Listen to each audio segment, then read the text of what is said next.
Hi ಎಲ್ಲರಿಗೂ ನಮಸ್ಕಾರ. Welcome to Swathi channel. ಇವತ್ತಿನ ವಿಡಿಯೋದಲ್ಲಿ ಎಲ್ಲರಿಗೂ ತುಂಬ ಉಪಯೋಗ ಆಗುವಂಥ ಕಿಚನ್ ಟಿಪ್ಸನ್ನು ತೋರಿಸ್ತಿದ್ದೇನೆ. ನಿಮಗೆ ಈ ಟಿಪ್ಸ್ ಇಷ್ಟ ಆಗಿದ್ರೆ ಪ್ಲೀಸ್ ನನ್ನ ಚಾನಲನ್ನು ಸಬ್ಸ್ಕ್ರೈಬ್ ಮಾಡಿ. ಈ ರೀತಿ ನಾವು ಬಿಸ್ಕೆಟ್ಸನ್ನು ಓಪನ್ ಮಾಡಿ ಇಟ್ಟಿರ್ತೀವಿ. ಅದು ಓಪನ್ ಮಾಡಿ ಇಟ್ಟಿದ್ರೆ ಮೆತ್ತಗಾಗುತ್ತೆ. ಹಾಗಾಗ್ದಿರ ನಾವು ಒಂದು ಬಾಕ್ಸಲ್ಲಿ ಈ ರೀತಿ ಶುಗರನ್ನು ಹಾಕ್ಬಿಟ್ಟು ಆ ಶುಗರ್ ಮೇಲೆ ಈ ರೀತಿ ಬಿಸ್ಕೆಟ್ಸನ್ನು ಹಾಕ್ಬಿಟ್ಟು ನಾವು ಮುಚ್ಚಳನ್ನು ಕ್ಲೋಸ್ ಮಾಡಿ ಇಡೋದ್ರಿಂದ ಅದು ಮೆತ್ತಗಾಗೋದಿಲ್ಲ, ಫ್ರೆಶ್ ಆಗಿ ಇರುತ್ತೆ. ಈ ಟಿಪ್ಪನ್ನು ಕೂಡ ಯೂಸ್ ಮಾಡ್ಕೊಳ್ಳಿ. ಪ್ಲೀಸ್ ನನ್ನ ಚಾನಲನ್ನು ಇನ್ನೂ ಹೊಸದಾಗಿ ಯಾರು ನೋಡ್ತಿರೋ ಪ್ಲೀಸ್ ಸಬ್ಸ್ಕ್ರೈಬ್ ಮಾಡಿ, ಪಕ್ಕದಲ್ಲಿ ಬೆಲ್ಲೈಕನ್ ಕ್ಲಿಕ್ ಮಾಡಿ, ನಾನು ಎಲ್ಲ ನೋಟಿಫಿಕೇಷನ್ ಬರುತ್ತೆ. ಪ್ಲೀಸ್ ಸಪೋರ್ಟ್ ಮಾಡಿ.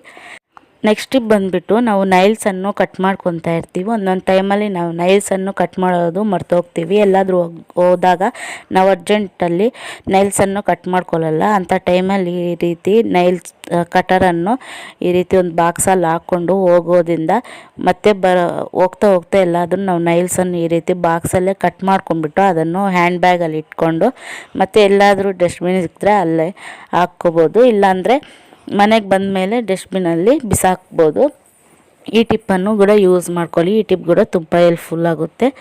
ನಿಮಗೆ ಈ ಟಿಪ್ಸಲ್ಲಿ ಯಾವ ಟಿಪ್ ಇಷ್ಟ ಆಗಿದೆ ಪ್ಲೀಸ್ ನಾನು ಕಾಮೆಂಟ್ ಸೆಕ್ಷನಲ್ಲಿ ಕಾಮೆಂಟ್ ಮಾಡಿ. ನಮಗೆ ಹುಷಾರಿಲ್ದಾಗ ಈ ರೀತಿ ಟ್ಯಾಬ್ಲೆಟ್ಸನ್ನು ಯೂಸ್ ಮಾಡ್ತಾಯಿರ್ತೀವಿ. ಒಂದು 3 ಯೂಸ್ ಮಾಡಿರ್ತೀವಿ ಮತ್ತು ಕ್ಯೂರ್ ಆದಮೇಲೆ ಹಾಗೆ ಬಿಟ್ಟಿರ್ತೀವಿ. ಅಂಥ ಟ್ಯಾಬ್ಲೆಟ್ಸನ್ನು ಈ ರೀತಿ 1-2-3 ನಾವು ಒಂದು ಜಗ್ಗಲ್ಲಿ ಈ ರೀತಿ ವಾಟ್ರನ್ನು ತಗೊಂಡು ಅದರಲ್ಲಿ ಈ ಟ್ಯಾಬ್ಲೆಟ್ಸನ್ನು ಹಾಕಬೇಕು. ಇದು ಚೆನ್ನಾಗಿ ಕರಗಿದ ಮೇಲೆ ಈ ನೀರನ್ನು ನಾವು ಗಿಡಗಳು ಇರುತ್ತಲ್ಲ, ಚಿಕ್ಕ ಚಿಕ್ಕ ಗಿಡಗಳನ್ನು ಇಟ್ಟಿರ್ತೀವಿ ಮನೆಯಲ್ಲಿ, ಅದು ಆ ಗಿಡಗಳಿಗೆ ಈ ರೀತಿ ಹಾಕೋದ್ರಿಂದ ತುಂಬ ಚೆನ್ನಾಗಿ ಬೆಳೆಯುತ್ತೆ.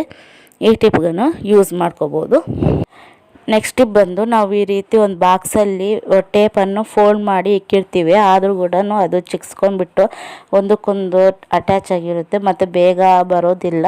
ಅಂಥ ಟೈಮಲ್ಲಿ ಈ ಟೇಪನ್ನು ಕ್ಲೀನಾಗಿ ಈ ರೀತಿ ಫೋಲ್ಡ್ ಮಾಡ್ಕೋಬೇಕು. ಈ ರೀತಿ ಮಾಡಿಕೊಂಡು ನಮ್ಮ ಮನೆಯಲ್ಲಿರುವಂಥ ರಬ್ಬರ್ ಬ್ಯಾಂಡನ್ನು ತಗೊಂಡು ಇದಕ್ಕೆ ಕ್ಲೀನಾಗಿ ರಬ್ಬರ್ ಬ್ಯಾಂಡನ್ನು ಹಾಕಬೇಕು.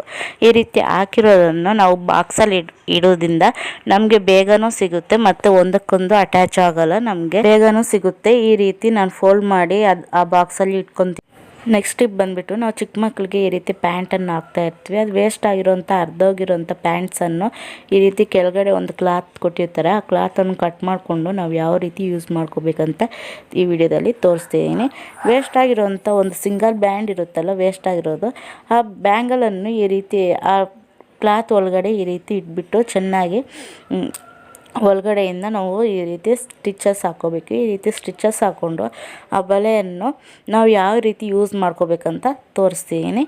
ಈ ಬಲೆಯನ್ನು ಈ ರೀತಿ ಕ್ಲೀನಾಗಿ ಸ್ಟಿಚಸ್ ಹಾಕ್ಕೊಂಡ್ಬಿಟ್ಟು ಈ ಬಲೆಯನ್ನು ನಾವು ಎಲ್ಲಾದರೂ ಫಂಕ್ಷನ್ಸ್ ಹೋದಾಗ, ಇಲ್ಲಾಂದರೆ ಮಗ್ಗಿನ ಜಡೆ ಹಾಕ್ಕೊಳ್ಳುವಾಗ ಈ ರೀತಿ ಕೊಪ್ಪನ್ನು ಕಟ್ಕೊತಾ ಇರ್ತೀವಿ. ಆ ಕೊಪ್ಪಿಗೆ ಈ ರೀತಿ ಬಲೆಯನ್ನು ಹಾಕ್ಕೊಂಡು ನಾವು ಡಿಸೈನ್ ಜಡೆಯನ್ನು ಹಾಕ್ಕೋಬೋದು. ತುಂಬ ಚೆನ್ನಾಗಿರುತ್ತೆ. ಈ ಟಿಪ್ ಕೂಡ ನೀವು ಯೂಸ್ ಮಾಡ್ಕೊಳ್ಳಿ. ವೇಸ್ಟ್ ಆಗಿರೋವಂಥ ಪ್ಯಾಂಟು ಮತ್ತು ಬಲೆಯನ್ನು ಬಿಸಾಕ್ದಿರ ಈ ರೀತಿ ನಾವು ಯೂಸ್ ಮಾಡ್ಕೋಬೋದು. ಈ ಟಿಪ್ ಕೂಡ ತುಂಬ ಚೆನ್ನಾಗಿರುತ್ತೆ. ಈ ಟಿಪ್ ಅಂತೂ ನಂಗೆ ತುಂಬ ಇಷ್ಟ ಆಯಿತು. ನಾನು ಇದನ್ನು ಯೂಸ್ ಮಾಡ್ತೀನಿ ಜಡೆ ಹಾಕ್ಕೊಳ್ಳುವಾಗ, ತುಂಬ ಚೆನ್ನಾಗಿರುತ್ತೆ.